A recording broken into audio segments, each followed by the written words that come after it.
금융당국의 부동산 프로젝트 파이낸싱 PF 사업장 구조조정 압박에도 불구하고 PF 사업장 유찰이 이어지면서 좀처럼 속도가 나지 않고 있습니다. 복잡한 이해관계가 걸림돌 중 하나로 지목되는 가운데 금융당국은 제도 개선을 손질을 예고했습니다. 자세한 내용은 이현아 기자와 알아보겠습니다. 안녕하십니까? 안녕하세요. 네, 금융당국의 PF 사업장에 대한 구조조정 속도를 요구하고 있습니다. 하지만 이 현장의 분위기는 좀 꿈쩍도 하지 않는 분위기인 것 같은데 구체적으로 어떤 상황입니까? 네, 일단 서울 주요 지역의 PF 사업장의 경매와 공매 유찰이 줄줄이 이어지고 있습니다. 예. PF 대출 규모 532억 원인 종로구 효재동 사업장은 이미 두 차례 유찰이 이루어졌습니다. 이지스 자산운용과 한국투자증권이 부지 소유주인 사업으로서 120억 원 자본금을 들여서 주거용 오피스텔 공급 목적으로 추진 중인 곳입니다.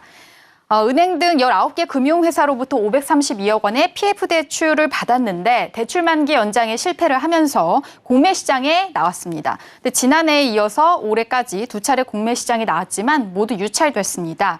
1차 최저 입찰가를 살펴보면 1,041억 원입니다. 당시 현장에서는 이 입찰가 수준을 두고 논란이 좀 제기가 됐었는데요. 감정평가액이나 부지 매입 가격보다 월등히 높은 수준이었기 때문입니다. 감정평가액이 801억 원인데 이보다는 130% 더 높았고 PF 대출금 532억 원과 비교를 했을 때도 배 이상 높은 수준입니다.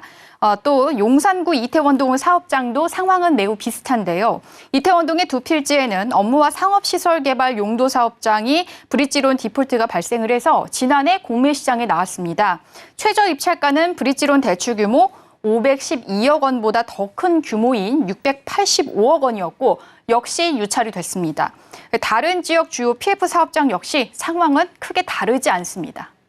네, 그렇게 주요 PF 사업장의 경매와 공매가 계속 유찰이 되면은 당연히 PF 구조조정이 더 늦어질 수밖에 없을 것 같은데 이유가 어떻게 될까요?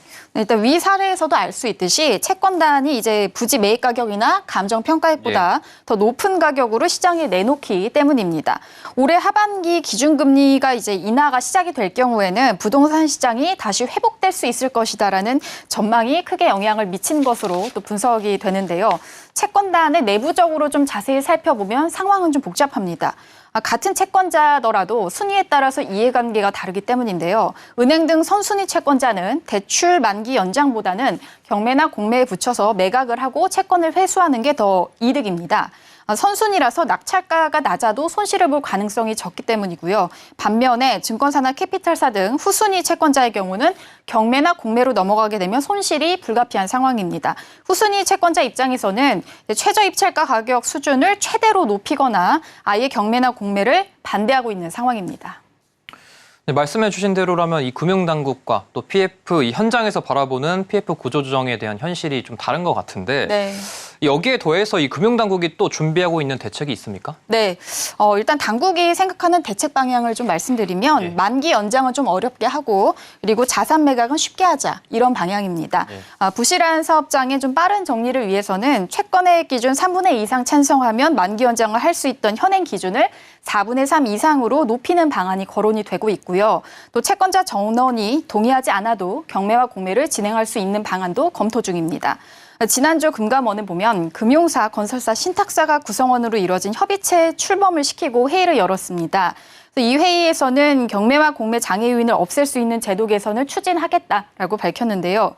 여기에 엄격한 사업성 평가에 따른 사업장의 재분류 이후에 부실 정리 계획 등이 실제로 이행될 수 있도록 하는 장치를 만드는 방안도 검토 중인데 일단 오는 4월부터 사업장 재분류 예정인 사업장 규모만 해도 3,000곳이 넘습니다.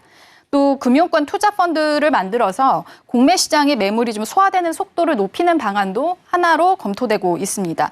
캠코와 민간이 공동으로 이미 만든 1조 원 규모의 PF 정상화 펀드가 다 소진이 되면 금융사가 추가로 출자를 해서 펀드를 조성하는 방식을 또 구상하고 있고요. 당국은 이 해당 펀드를 가지고 브릿지론과 또 본 PF 사업장 중에 재구조화 작업 등을 통해서 사업성 회복 가능성이 있는 곳에만 투자를 하겠다라고 계획을 밝힌 바 있습니다.